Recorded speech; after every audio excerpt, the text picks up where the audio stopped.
Our Hotspots magazine will celebrate 39 years this fall, and it has been documenting the LGBTQ plus lifestyle and is the inspiration of our Hotspots Queer Entertainment this week, sponsored by the Broward Center for the Performing Arts. In the LGBTQ plus community, we always make jokes about size matters. When it comes to Broward Center, size does matter. The Broward Center is a destination of choice for LGBTQ plus South Florida for spectacular entertainment in a large variety of performance venues. Broward Center ranks among the top 10 most visited theaters in the world, presenting more than 700 performances a year to more than 700,000 patrons. And Broward Center supports one of the world's largest gay communities of Fort Lauderdale, Broward County, and all of South Florida. They support that LGBTQ plus community and are nonprofits unlike any theater in South Florida. We're excited to tell you about upcoming shows. And did you know that surveys show that the LGBTQ plus community participates in live theater performances 2.5 times more often than our straight counterparts? And that's why they are the sponsor of Hotspots Queer Entertainment this week. Eismayer, right? Eismayer, a film from Austria, is about a tough as nails and closeted army sergeant falling for an out recruit. The movie is headed to American screens next month, courtesy of Dark Star Pictures. Based on a true story, the movie follows Sergeant Major Charles Eismayer, a closeted gay man serving as a brutal drill sergeant in the Austrian Army. But then one of the recruits, an openly gay soldier called Mario Falak, enters his life, and a secret passionate romance blossoms. The movie shows Sergeant Eismayer's struggles between the dictates of duty as he's married and a father, and a yearning to be free of the deceit he's been perpetuating. The film comes in a wake of other recent acclaimed gay dramas with military settings, such as Firebird, Moffie, and The Inspection. The Hotspots Queer Entertainment is Austrian film Eismayer tells the story of gay military love. What do you folks think? I am in. Interesting topic, right? Like for a movie. It's like, like what you can't do, it's forbidden. I was raised on army bases. Were you? Yeah, from 0 to about 17, 7 different army bases growing up.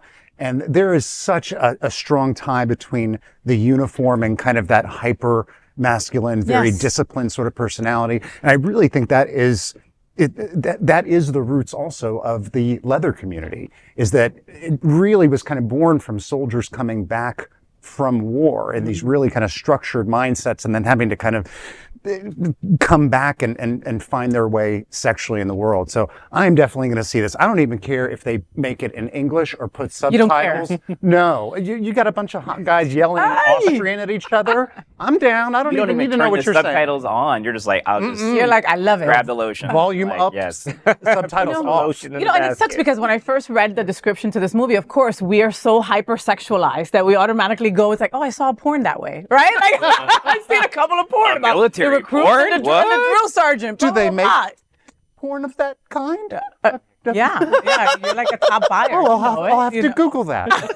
Yeah, do your research. No, but I mean, come on, this is history. This is our history, and it's the truth. I mean, with, all those, there's so many military bases on Earth with so many closeted gays there that a lot of stuff happens behind the scenes. People fall in love. It's just part of life. And it's a big analogy just to real life. How many people are wearing a uniform where, they've been kind of put into a certain life or lifestyle and they have to live by that. So I think that there's a part of every gay person that gets that struggle that they're having in the film. Yeah, and it also goes back to showing, it's like we've existed. This isn't something that just, came up, 10 years ago with social media. Now everyone's gay, and drag queen story hour, and now everyone's gay. Like, no, we've existed for centuries. Forever.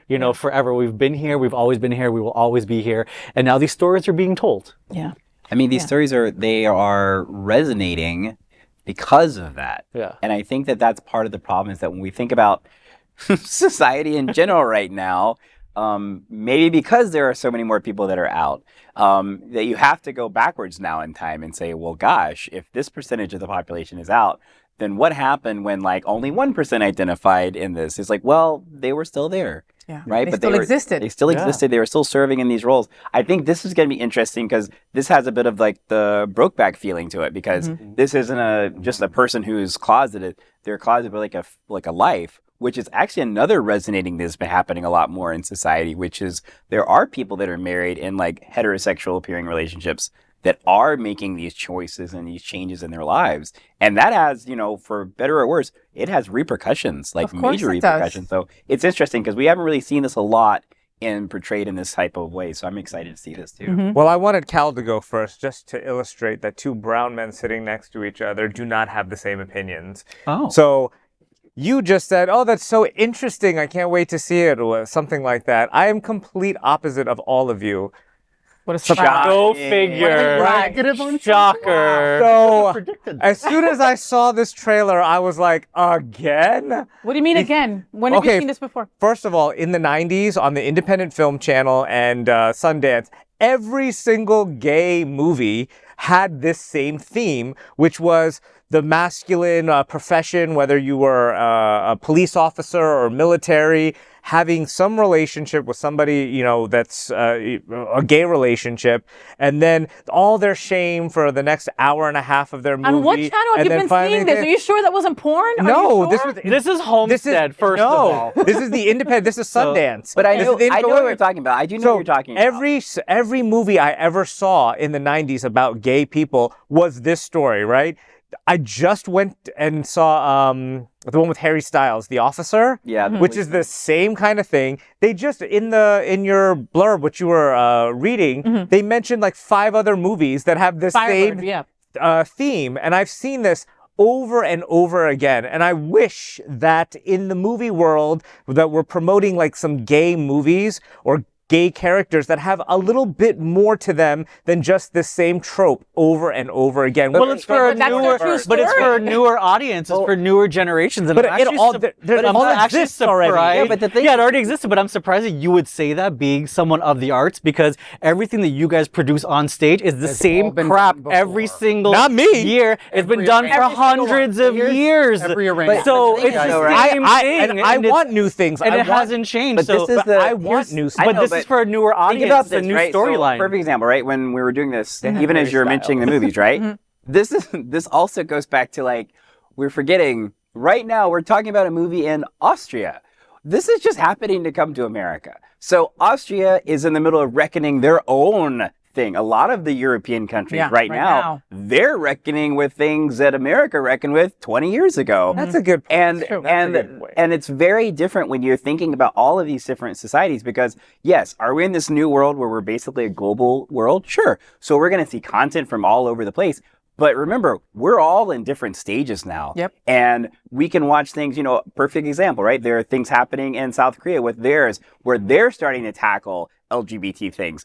They're just now starting. Like, it's just now becoming a thing. Japan, gay marriage isn't a thing there. Even though it's Japan and they're considered like, you know, first world, still not a thing. So like, we're actually in the middle of watching other places process things that even us as a country have still not quite gotten, right? I mean, it's not like, I mean, they're still trying to kick trans people and gay people back out of the military here in America. So it's like, although I see what you're saying, we have to also understand that this is part of our global world now. We're seeing the stories from all over these places coming. There's going to be like 1,000 Brokebacks in different countries because people were inspired by Brokeback, but now they're telling their own stories and how their it's own language. that. You know. And I think it's a matter of exposure also. But to your point, I was just thinking that I thought, my first thought too was like, this would be good for Saudi Arabia or for Russia. But I was thinking like in America, but there's a good point. It's in a different country and they're reckoning. Yeah, and I think, like I was saying, like it's a matter of exposure because, you know, I'm glad you had that experience in the 90s. I didn't have that experience. My first experience of seeing anything gay on TV was Queer as Folk.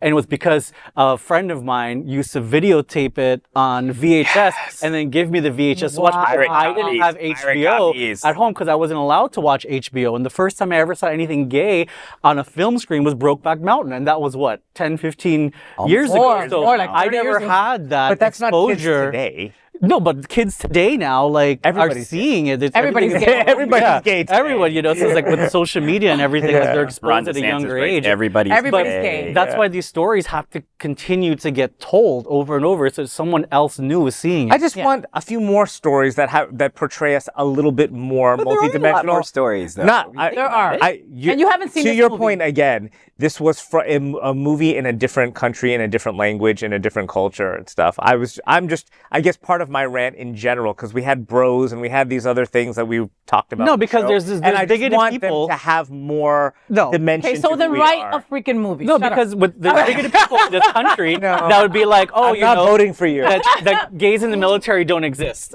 and they'll say that really proudly, like because they love their country, they're not gay. They're in the military, no, they but can't be stories gay. like this, this is an example of no, gays exist in the We military. have to continue to tell our stories in every single language from every single country. You know, that's the bottom line. Okay, like it or not, we're here, we're queer, and we ain't going We're not going and we ain't anywhere. going nowhere. We're multiplying like gremlins. Literally. Or like roaches, depends on where you live. And speaking of hotspots queer entertainment, here's a quick glimpse of the venues that are part of the Broward Center. The Broward Center for the Performing Arts, Parker Playhouse, Aventura Arts and Cultural Center, Rose and Alfred Miniaci Performing Arts Center. 4 venues that together bring a wealth of excitement to our community through the performing arts. The Broward Center for the Performing Arts is the center for world-class live entertainment, arts education, special events, dining, and more.